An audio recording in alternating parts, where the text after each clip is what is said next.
أعوذ بالله من الشيطان الرجيم. بسم الله الرحمن الرحيم. الحمد لله رب العالمين الرحمن الرحيم مالك يوم الدين إياك نعبد وإياك نستعين. صدق الله العظيم. اللهم صل على محمد النبي الأمي وعلى آله وأصحابه أجمعين. أما بعد.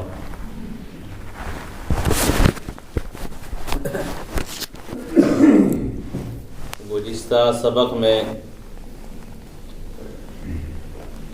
قرآن کی تفسیر کے ماخذ بیان کیے گئے تھے کہ کبھی تو ایسا ہوتا ہے کہ قرآن کی ایک آیت کی تفسیر قرآن ہی کی دوسری آیت سے کی جاتی ہے، کبھی آیت قرآنی کی تفسیر احادیث رسول صلی اللہ علیہ وسلم سے کی جاتی ہے، اور کبھی قرآن کی تفسیر اقوال صحابہ سے کی جاتی ہے، اور کبھی اقوال تابعین سے کی جاتی ہے، اور کبھی قرآن کی تفسیر لغت عرب کو پیش نظر رکھ کر کی جاتی ہے، اور چھٹا ماخذ قرآن کی تفسیر کا بیان کیا تھا عقل سلیم. بغیر عقل سلیم کے کوئی انسان تفسیر کر ہی نہیں سکتا. تو جس طرح یہ 6 ماخذ ہیں قرآن کی تفسیر کے جن پر مکمل اعتماد کیا جاتا ہے، ایسے ہی کچھ ماخذ قرآن کریم کی تفسیر کے ایسے بھی ہیں جو ناقابل اعتبار ہیں.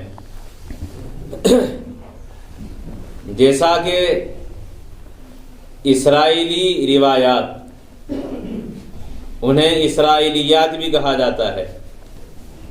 یہ ایسا ماخذ ہے جس پر اعتماد اور اعتبار نہیں کیا جا سکتا. مشہور محقق حافظ ابن کثیر علیہ الرحمہ فرماتے ہیں کہ قرآن کریم کی تفسیر میں جو اسرائیلیات بیان کی جاتی ہیں ان کی 3 قسمیں ہیں اور تینوں کا حکم علیحدہ ہے. اسرائیلی روایات ان روایات کو کہا جاتا ہے جو یہود و نصارہ سے مسلمانوں کے اندر پہنچی، یا ان کی کتابوں سے لی گئی، یا وہ زبان سے آگے بیان کی، پھر دوسرے نے اپنی زبان سے اسے آگے بیان کیا، سینہ بسینہ چلتی رہی، حتیٰ کہ وہ مسلمانوں کے درمیان بھی پھیل گئی اور مفسرین نے اپنی کتابوں میں انہیں نقل بھی کیا. تو ایسی روایات کے متعلق حافظ ابن کثیر فرماتے ہیں کہ ان کی 3 قسمیں ہیں، تینوں کا حکم علیحدہ ہے.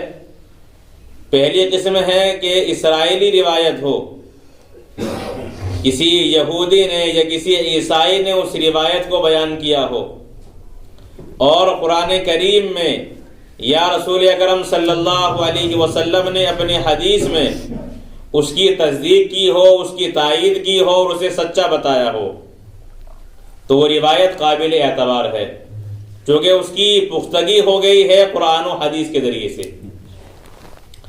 جیسا کہ اسرائیلی روایات میں فرعون کا غرق ہو جانا، حضرت موسیٰ علیہ السلام کے عصا کا تذکرہ، آپ کا کوہ طور پر جانا، یہ بیان کیا گیا ہے. اب یہ ایسی باتیں ہیں جو اللہ تعالیٰ نے خود قرآن میں بیان فرمائی ہیں، لہٰذا قرآن کریم نے چونکہ ان روایات کی تصدیق کی ہے تو ان روایات کو بیان بھی کیا جا سکتا ہے اور انہیں اپنی کتابوں میں نقل بھی کیا جا سکتا ہے. اور بعض روایات وہ ہیں جو قرآن و حدیث سے ٹکراتی ہیں. قرآن و حدیث نے جن کو رد کیا ہے ان اسرائیلی روایات کو بیان نہ کیا جائے گا، نہ انہیں اپنی کتابوں میں جگہ دی جائے گی. جیسا کہ حضرت سلیمان علیہ السلام کے متعلق اسرائیلی روایات میں یہ ملتا ہے کہ معاذ اللہ آپ اخیر عمر میں بت پرستی کے اندر مبتلا ہو گئے تھے. ایک نبی پر شرک کا الزام لگا دیا گیا ہے جبکہ قرآن کریم اس کی تکذیب کرتا ہے۔ وما کفر سلیمان ولکن الشیاطین کفروا یعلمون الناس السحر۔ اللہ فرماتا ہے کہ حضرت سلیمان علیہ السلام نے کفر نہیں کیا، کفر تو کرنے والے شیاطین ہیں اور یہی لوگوں کو جادو سکھانے والے ہیں۔ تو قرآن نے تردید کی ہے جو کفر کی نسبت حضرت سلیمان علیہ السلام کی طرف کی گئی، لہذا اس اسرائیلی روایت کو نقل نہیں کیا جائے گا، یہ مردود الروایہ ہے۔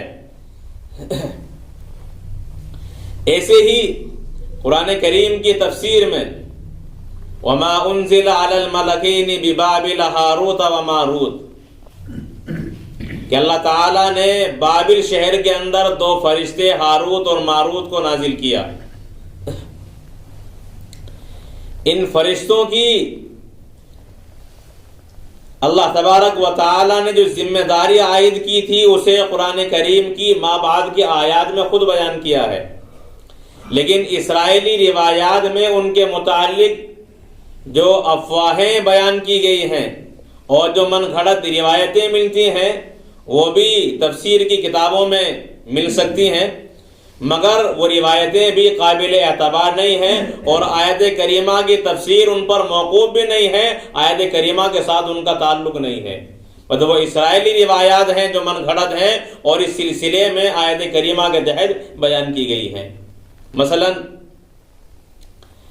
اسرائیلی روایات ان دونوں فرشتوں کے تعلق سے یہ ہے کہ اللہ تبارک و تعالیٰ نے جب اس دنیا کے اندر انسانوں کو بسایا اور قتل و غارت گیری، شر و فساد اور کفر و شرک میں لوگ مبتلا ہوئے تو فرشتوں نے کہا آپ نے انہیں عبادت کے لیے دنیا کے اندر بھیجا لیکن یہ لوگ آپ کی نافرمانی میں مبتلا ہیں۔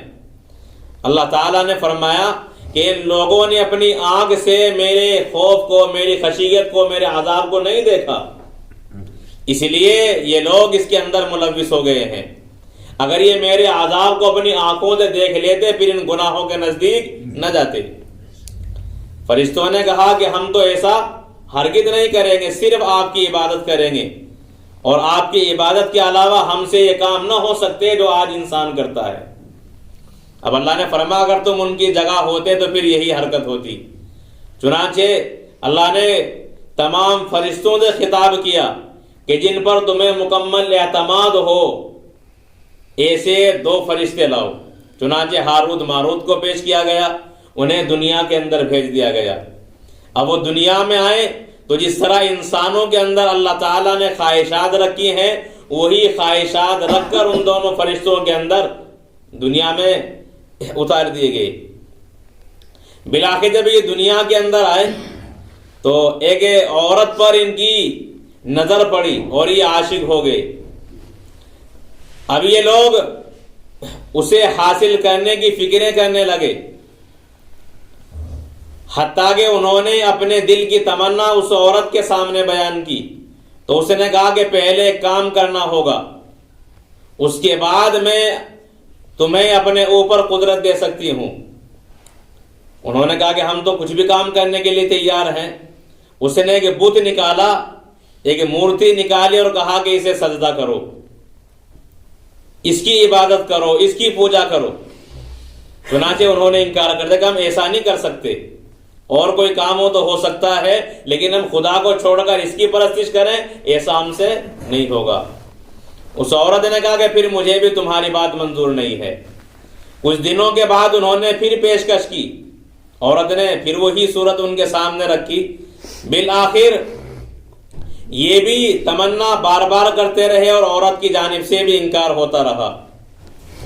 پھر آخر میں عورت نے کہا کہ میری 3 باتیں ہیں، ان میں سے ایک بات قبول کرو، یا تو اس کی پوجا کی جائے، اس کی عبادت کی جائے جو میری مورتی ہے، بت ہے، یا میں ایک شخص کا نام بتا دوں اسے قتل کیا جائے، یا پھر شراب پی جائے۔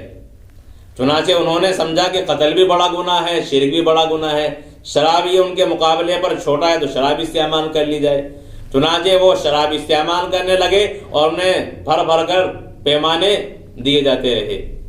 اب وہ بالکل مدہوش ہو گئے اور اسی مدہوشی میں ان دونوں نے یکے بعد دیگرے اس عورت سے زنا کیا، اور پھر جب دیکھا کہ ایک آدمی نے ہمیں دیکھ لیا ہے تو اسے قتل بھی کر دیا۔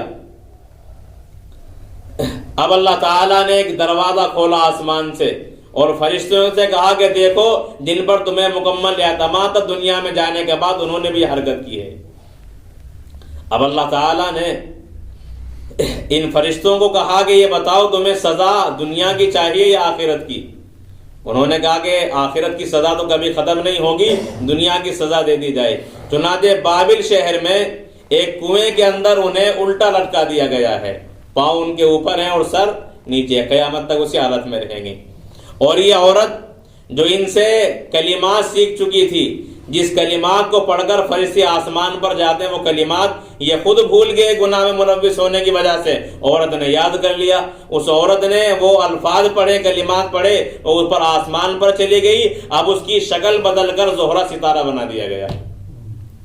ابھی ایسی من گھڑت روایت ہے جو ہم نے بچپن میں بھی سنی ہے اور اسرائیلی روایت ہے، کتابوں کے اندر اسے نقل بھی کیا گیا ہے، مگر یہ کہ ایسی روایت ہے جو حضرت ملائکہ جن کے متعلق اللہ تعالیٰ کا صاف اعلان قرآن کریم کے اندر ہے، لا یعصون اللہ ما امرہم ویفعلون ما یؤمرون، کہ وہ اللہ کے نافرمانی نہیں کرتے، جو حکم انہیں دیا جاتا ہے وہی کرتے ہیں۔ اب اس قرآن کے واضح اعلان کے باوجود یہ تسلیم کرنا کہ فرشتوں نے یہ حرکت کی ہے، یہ آیت قرآنیہ کے صریح خلاف ہے اور آیت قرآنیہ کے مطلب کو بالکل بگاڑنے والی اور اس کے برخلاف عقیدے والی بات ہے، اسی لیے اس کو رد کیا جائے گا اور یہ روایت قابل قبول نہیں ہوگی۔ اس لیے کہ نہ قرآن میں اس واقعے کا ذکر ہے، نہ حدیث رسول میں ملتا ہے، صرف اسرائیلی روایات ہیں جنہوں نے نقل کیا ہے اور پھر مفسرین نے انہیں اپنی کتابوں میں جگہ دی ہے۔ مفسرین کا منشا یہ ہوتا تھا کہ ایک آیت کے متعلق جتنے بھی واقعات ہوں، چاہے وہ اسلامی روایات ہوں یا اسرائیلی روایات، تمام کو یکجا جمع کر دیا جائے تاکہ پھر آگے لوگ انہیں دیکھتے پرکھتے رہیں۔ لیکن ان کتابوں سے پھر لوگ ناجائز فائدہ اٹھانے لگے، دیکھو کتابوں میں یہ لکھا ہے، فلاں کتاب میں یہ لکھا ہے، حالانکہ انہیں معلوم ہونا چاہیے کہ جو کچھ لکھا ہے وہ روایات صحیح نہیں ہے، جو قرآن و سنت کے خلاف ہے اور اسرائیلی روایات ہیں جن پر اعتماد نہیں کیا جا سکتا اور قرآن کریم کی تفسیر میں انہیں بیان بھی نہیں کر سکتے۔ تو یہ دوسری قسم ہے اسرائیلی روایات کی جو قرآن و سنت کے خلاف ہوتی ہے اور قرآن و حدیث میں ان کو رد کیا گیا ہے، اب ان کو بیان نہیں کیا جائے گا، ان پر اعتماد نہیں کیا جائے گا۔ ایسے ہی حضرت داؤد علیہ السلام کے متعلق الآیات باللہ اتنا من گھڑت واقعہ اسرائیلیات نے بیان کیا ہے کہ الامان والحفیظ ایک نبی اور پیغمبر پر کتنا بڑا الزام لگایا گیا، بس آپ اسے ایک مختصر سے واقعے سے اندازہ لگا سکتے ہیں۔ اور یہ یہودیوں کی کتابوں کے اندر مستقل باب ہیں، ان میں مستقل طور پر ان کو بیان کیا گیا ہے کہ حضرت داؤد علیہ السلام نے دل میں سوچا کہ اگر اللہ تعالیٰ مجھے کسی آزمائش میں مبتلا کرے تو میں اس آزمائش میں ناکام نہیں ہو سکتا۔ اب اللہ تعالیٰ نے سوچا کہ یہ گھمن ان کا توڑنا چاہیے، چنانچہ اعلان کر دیا اللہ نے کہ آج ہم تمہاری آزمائش کریں گے، اگر اس سے بچنے کا کوئی راستہ ہو تو بچو۔ چنانچہ آپ نے ایک محراب بنائی، محراب کے اندر آپ بیٹھ گئے اور زبور کتاب کی تلاوت شروع کی، حتیٰ کہ ایک سنہری چڑیا آئی، آپ کے قریب آ کر بیٹھ گئی، جب آپ نے پکڑنا چاہا تو وہ اوپر چلی گئی۔ اب آپ وہاں سے نکلے، اس کے پیچھے اوپر پہنچے تو دیکھا وہ کسی دوسری جگہ پر چلی گئی۔ جب آپ اس کے پیچھے وہاں پہنچے تو دیکھا کہ ایک عورت پاکی حاصل کرنے کے لیے غسل کر رہی ہے۔ آپ کی نظر اس پر پڑی تو آپ اس پر فریفتہ ہو گئے، اور اس کا شوہر جہاد کے اندر تھا۔